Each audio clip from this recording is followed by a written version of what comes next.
복숭아의 효능과 주의 필요성. 여름철 과일의 여왕이라 불리는 복숭아는 단순히 달콤하고 시원한 맛만으로 사랑받는 과일이 아닙니다.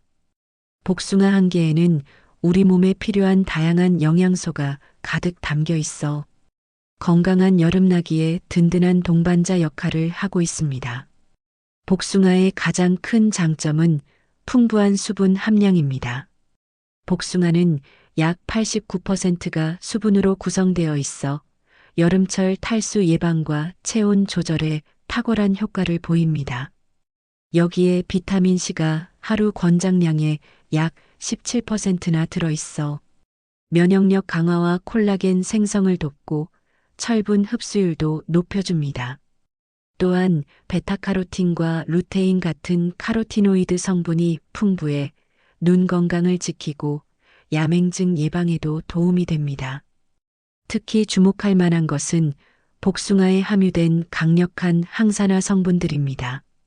폴리페놀류인 클로로겐산과 안토시아닌은 활성산소를 제거해 세포 노화를 늦추고 각종 암과 심혈관 질환의 위험을 낮춰줍니다. 최근 연구에서는 복숭아의 항산화 성분이 알츠하이머와 같은 퇴행성, 뇌질환 예방에도 긍정적인 영향을 미친다는 결과가 발표되기도 했습니다. 하지만 이렇게 건강에 좋은 복숭아도 무작정 먹으면 되는 것은 아닙니다. 한의학적으로 복숭아는 따뜻한 성질을 가진 과일로 분류됩니다. 이는 체열을 높이고 혈액순환을 촉진하는 효과가 있어 평소 몸이 차가운 사람에게는 도움이 되지만 반대로 열이 많은 체질이나 소화 기능이 약한 사람에게는 위장 자극을 유발할 수 있습니다. 더욱 중요한 것은 복숭아와 궁합이 맞지 않는 음식들과 함께 섭취했을 때 나타나는 문제입니다. 특정 음식과의 잘못된 조합은 복숭아가 가진 뛰어난 영양소들의 흡수를 방해할 뿐만 아니라 소화불량, 복통, 설사 등의 불편한 증상을 유발할 수 있습니다. 때로는 영양소끼리 상호작용을 일으켜 오히려 건강에 해로운 결과를 초래하기도 합니다. 따라서 복숭아의 달콤함과 건강 효과를 온전히 누리기 위해서는 올바른 섭취법을 아는 것이 필수입니다. 오늘 소개할 5가지 상극 음식을 피한다면 복숭아가 선사하는 모든 건강 혜택을 안전하고 효과적으로 얻을 수 있을 것입니다. 첫 번째 상극 음식 마이너스 유제품. 복숭아와 가장 피해야 할 음식 조합의 첫 번째는 바로 유제품입니다. 우유, 치즈, 요거트, 아이스크림 등 일상에서 자주 접하는 유제품들이 복숭아와 만났을 때 예상치 못한 문제를 일으킬 수 있습니다. 영양소 흡수 방해 메커니즘. 복숭아가 자랑하는 가장 대표적인 영양소 중 하나는 비타민 C입니다. 중간 크기 복숭아 하나에는 약 10mg의 비타민 C가 들어있어 면역력 강화, 콜라겐 합성, 철분 흡수 촉진 등 다양한 생리 기능을 돕습니다. 그런데 유제품의 풍부한 칼슘이 이 비타민 C의 흡수를 심각하게 방해합니다. 칼슘과 비타민 C는 소장에서 같은 흡수 경로를 사용하는데 칼슘이 더 우선적으로 흡수되는 특성이 있습니다. 따라서 우유 한 잔 200ml에 들어있는 약 240mg의 칼슘이 복숭아의 비타민 C 흡수를 최대 70%까지 감소시킬 수 있습니다. 이는 복숭아의 항산화 효과와 면역 증진 효과를 크게 떨어뜨리는 결과를 가져옵니다. 소화기관에 미치는 영향. 영양소 흡수 방해보다 더 즉각적으로 나타나는 문제는 소화장애입니다. 복숭아는 산성 과일로 위산 분비를 촉진시키는 특성이 있습니다. 반면 우유나 치즈 같은 유제품은 알칼리성 식품으로 위산을 중화시키려는 성질을 가지고 있습니다. 이 두 음식이 위 안에서 만나면 산성과 알칼리성이 충돌하면서 위 내부 환경을 불안정하게 만듭니다. 그 결과 위벽이 자극을 받아 복통, 속쓰림, 팽만감 등의 증상이 나타날 수 있습니다. 특히 평소 위장이 민감하거나 위염, 위궤양 병력이 있는 사람의 경우 더욱 심한 불편함을 경험할 수 있습니다. 특별히 주의해야 할 대상. 어린이와 노년층은 이러한 조합을 더욱 주의해야 합니다. 어린이의 경우 소화기관이 아직 완전히 발달하지 않아 음식물의 복잡한 상호작용에 대한 적응력이 떨어집니다. 복숭아와 우유를 함께 섭취할 경우 설사나 구토 같은 급성 소화불량 증상이 나타날 위험이 높습니다. 노년층의 경우에도 소화효소의 분비량이 줄어들고 위장 기능이 전반적으로 약화되어 있어 이런 부적절한 음식 조합에 더욱 민감하게 반응합니다. 특히 골다공증 예방을 위해 칼슘 보충제를 복용하고 있다면 더욱 신중해야 합니다. 올바른 섭취 방법. 그렇다면 복숭아와 유제품을 어떻게 섭취해야 할까요? 가장 좋은 방법은 시간차를 두는 것입니다. 복숭아를 먹은 후 최소 2-3시간 후에 유제품을 섭취하거나 반대로 유제품 섭취 후 2-3시간 뒤에 복숭아를 먹는 것이 바람직합니다. 만약 복숭아 스무디나 복숭아 요거트 같은 조합 음식을 꼭 먹고 싶다면 소량씩 천천히 섭취하고 몸의 반응을 살펴보는 것이 좋습니다. 그리고 이런 조합을 먹은 후에는 충분한 수분 섭취와 가벼운 산책으로 소화를 돕는 것을 추천합니다. 두 번째 상극 음식 -육류. 복숭아와 피해야 할 두 번째 음식 조합은 육류입니다. 여름철 바비큐나 고기 요리 후 시원한 복숭아를 디저트로 즐기는 것이 자연스러워 보이지만 실제로는 우리 몸에 상당한 부담을 주는 조합입니다. 소화 메커니즘의 충돌. 육류와 복숭아가 문제가 되는 핵심 이유는 소화 환경의 근본적 차이에 있습니다. 고기류는 복잡한 단백질 구조로 이루어져 있어 소화하는 데 강한 위산과 펩신 같은 단백질분해 효소가 다량 필요합니다. 소고기나 돼지고기의 경우 완전히 소화되는데 보통 4-6시간이 걸립니다. 반면 복숭아는 수분 함량이 89%에 달하는 고수분 과일입니다. 복숭아를 섭취하면 위 내부의 소화액이 희석되어 농도가 낮아집니다. 이는 마치 진한 소금물에 맹물을 부어 연하게 만드는 것과 같은 원리입니다. 희석된 위산은 고기 단백질을 효율적으로 분해하지 못하게 되어 소화 시간이 평소보다 2-3시간 더 길어질 수 있습니다. 실제 나타나는 증상들. 이러한 소화 지연은 다양한 불편 증상으로 나타납니다. 가장 흔한 것이 속쓰림과 복부 팽만감입니다. 제대로 소화되지 못한 고기가 위에 머물면서 발효가 시작되고 이 과정에서 가스가 발생해 배가 부르고 답답한 느낌이 듭니다. 특히 삼겹살, 갈비, 스테이크처럼 지방 함량이 높은 고기와 복숭아를 함께 먹으면 문제가 더 심각해집니다. 지방은 단백질보다 소화가 더 어려운 영양소인데 여기에 복숭아의 수분까지 더해지면 위장에서 소화액의 효율이 크게 떨어집니다. 일부 사람들은 트림, 구역질, 심한 경우 구토까지 경험하기도 합니다. 전통의학의 관점.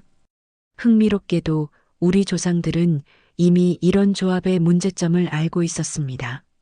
한의학에서는 복숭아를 감미산안한 성질로, 육류를 가문한 성질로 분류합니다.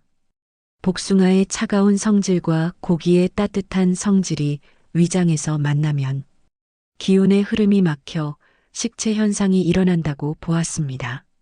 실제로 조선시대 의서인 동의보감에서도 복숭아는 고기와 함께 먹으면 위장을 상하게 한다고 명시되어 있습니다. 이는 현대 영양학의 관점에서도 타당한 지식이었던 셈입니다.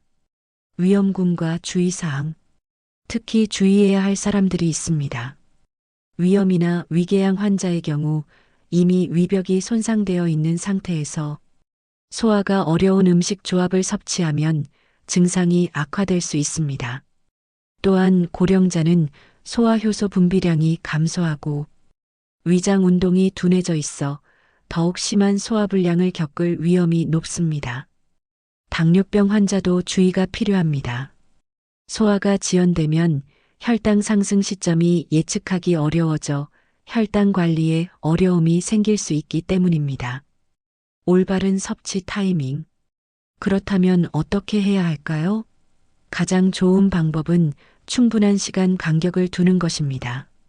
고기 요리를 먹은 후에는 최소 3-4시간 후에 복숭아를 먹는 것이 바람직합니다. 이는 고기가 어느 정도 소화된 후 복숭아를 섭취한다는 의미입니다. 만약 고기 요리와 함께 과일을 먹고 싶다면 복숭아 대신 파인애플이나 키위처럼 단백질분해 효소가 들어있는 과일을 선택하는 것이 좋습니다. 이런 과일들은 오히려 고기 소화를 도와주는 역할을 합니다. 세 번째, 네 번째 상극 음식 마이너스 고구마와 식초. 복숭아와 피해야 할 세 번째, 네 번째 음식은 각각 고구마와 식초입니다. 언뜻 보기에는 큰 문제가 없어 보이는 조합이지만 실제로는 우리 몸의 소화와 영양 흡수에 예상치 못한 방해를 일으킵니다. 세 번째 상극 음식 고구마. 식이섬유의 이중 부담. 고구마와 복숭아는 둘 다 건강에 좋은 식품으로 널리 알려져 있습니다. 고구마 백지에는 약 3지의 식이섬유가, 복숭아 백지에는 약 1.5지의 식이섬유가 들어있어 각각 따로 먹으면 장 건강에 매우 유익합니다. 그런데 이 둘을 함께 먹으면 오히려 문제가 됩니다. 식이섬유는 종류에 따라 수용성과 불용성으로 나뉩니다. 고구마에는 주로 불용성 식이섬유가, 복숭아에는 팩틴 같은 수용성 식이섬유가 많이 들어 있습니다. 이 서로 다른 성질의 섬유질이 소화관에서 만나면 복잡한 상호작용을 일으켜 소화효소의 작용을 방해합니다.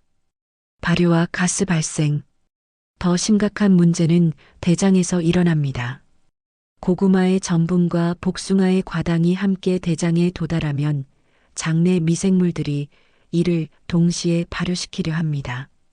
이 과정에서 평소보다 2-3배 많은 가스가 발생하여 복부 팽만감, 방귀, 복통 등의 증상이 나타납니다. 특히 고구마에 들어있는 라피노스 RAFFINOS이라는 올리고당은 인간의 소화효소로는 분해되지 않아 장내 세균의 먹이가 됩니다. 여기에 복숭아의 소르비톨까지 더해지면 장내 발효가 과도하게 일어나 불편함이 더욱 심해집니다.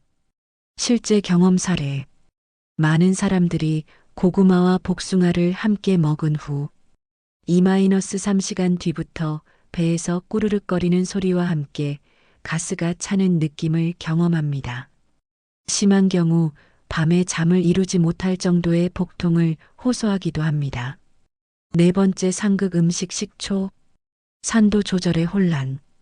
식초는 그 자체로 훌륭한 건강식품입니다. 혈당 조절, 체중 감량, 소화 촉진 등 다양한 효능이 입증되어 있습니다. 하지만 복숭아와 함께 먹으면 이런 좋은 효과들이 상쇄될 수 있습니다. 복숭아는 자연적으로 pH 3.3-4.0 정도의 약산성을 띱니다. 여기에 식초 pH 2.4-3.4가 더해지면 위 내부의 산도가 지나치게 높아집니다. 이렇게 강한 산성 환경은 위벽을 자극하여 속쓰림, 위염, 심한 경우 위궤양을 유발할 수 있습니다. 영양소 흡수 방해. 더 중요한 문제는 영양소 흡수에 미치는 영향입니다. 과도한 산도는 복숭아에 들어있는 비타민 C와 베타카로틴의 안정성을 떨어뜨립니다. 특히 비타민 C는 강산성 환경에서 쉽게 파괴되어 항산화 효과가 현저히 감소합니다. 또한 식초의 아세트산이 복숭아의 미네랄 칼륨, 마그네슘 등과 결합하여 불용성 화합물을 만들어 체외로 배출시키는 현상도 일어납니다. 이는 복숭아의 영양가를 크게 떨어뜨리는 결과를 가져옵니다. 현실적인 섭취 상황. 일상생활에서 이런 조합은 생각보다 자주 일어납니다. 여름철 복숭아가 들어간 샐러드에 발사믹 식초를 뿌리거나 복숭아 피클을 만들어 먹는 경우가 대표적입니다. 또한 복숭아를 먹은 직후 소화를 돕는다고 생각해서 식초 음료를 마시는 것도 피해야 할 조합입니다. 올바른 대처 방법. 고구마와의 조합 피하기. 고구마와 복숭아를 함께 먹고 싶다면 최소 4-5시간의 간격을 두는 것이 좋습니다. 만약 두 음식을 같은 날 먹어야 한다면 고구마를 먼저 먹고 충분히 소화된 후 복숭아를 섭취하는 순서를 권합니다. 식초와의 조합 피하기. 식초가 들어간 음식이나 음료는 복숭아 섭취 전후 2-3시간은 피하는 것이 바람직합니다. 만약 샐러드에 복숭아를 넣고 싶다면 식초 대신 올리브 오일이나 요거트 베이스의 드레싱을 사용하는 것을 추천합니다. 이렇게 작은 주의사항들만 지켜도 복숭아의 영양소를 온전히 흡수하고 불편한 소화, 장애 없이 건강하게 즐길 수 있습니다. 5번째 상극 음식 커피와 건강한 복숭아 섭취법. 복숭아와 피해야 할 마지막 5번째 음식은 커피입니다. 현대인의 필수품이 된 커피가 복숭아의 건강 효과를 크게 떨어뜨릴 수 있다는 사실을 아는 사람은 많지 않습니다. 항산화 효과의 상쇄. 복숭아의 강력한 항산화 성분. 복숭아가 자랑하는 가장 큰 건강 효과 중 하나는 강력한 항산화 작용입니다. 복숭아에는 클로로겐산, 카테킨, 안토시아닌 등 다양한 폴리페놀, 화합물이 들어있어 활성산소를 제거하고 세포 노화를 늦춰줍니다. 이러한 항산화 성분들은 암 예방, 심혈관 질환 예방, 치매 예방 등의 중요한 역할을 합니다. 특히 복숭아 껍질의 풍부한 플라보노이드는 혈관을 보호하고 염증을 억제하는 효과가 뛰어납니다. 연구에 따르면 복숭아 한 개의 항산화 능력은 비타민 C 보충제 100mg과 맞먹는 수준입니다. 카페인이 미치는 영향. 그런데 커피에 들어있는 카페인이 이런 좋은 효과를 크게 감소시킵니다. 카페인은 그 자체로 약한 항산화 작용을 하지만 복숭아의 폴리페놀과 만나면 예상치 못한 화학 반응을 일으킵니다. 카페인은 복숭아의 주요 항산화 성분인 클로로겐산과 결합하여 불용성 복합체를 형성합니다. 이렇게 결합된 화합물은 소장에서 흡수되지 못하고 그대로 체외로 배출되어 복숭아의 항산화 효과가 최대 60-70%까지 감소할 수 있습니다. 실제 연구 결과. 흡수율 감소 실험. 최근 식품과학 연구에서는 복숭아 추출물과 카페인을 함께 섭취한 그룹과 복숭아만 섭취한 그룹을 비교 분석했습니다. 그 결과 카페인을 함께 섭취한 그룹에서 혈중 항산화 물질 농도가 현저히 낮게 나타났습니다. 특히 복숭아 섭취 후 30분 이내에 커피를 마신 경우 항산화 성분의 체내 흡수율이 단독 섭취 대비 65% 수준까지 떨어지는 것으로 확인되었습니다. 장기적 건강 영향. 이런 상호작용은 단순히 일시적인 영양소 손실에 그치지 않습니다. 복숭아의 항산화 효과를 기대하고 꾸준히 섭취하는 사람들이 매번 커피와 함께 먹는다면 장기적으로 암 예방, 노화 방지 등의 건강 효과를 제대로 얻지 못할 수 있습니다. 현실적인 섭취 패턴. 아침 식습관의 문제.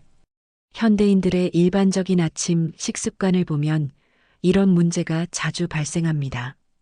아침 식사 후 후식으로 복숭아를 먹고 바로 이어서 모닝커피를 마시는 패턴이 매우 흔합니다. 또한 복숭아가 들어간 브런치 메뉴와 함께 아메리카노를 주문하는 경우도 많습니다. 카페인 음료의 확산. 문제는 커피뿐만이 아닙니다.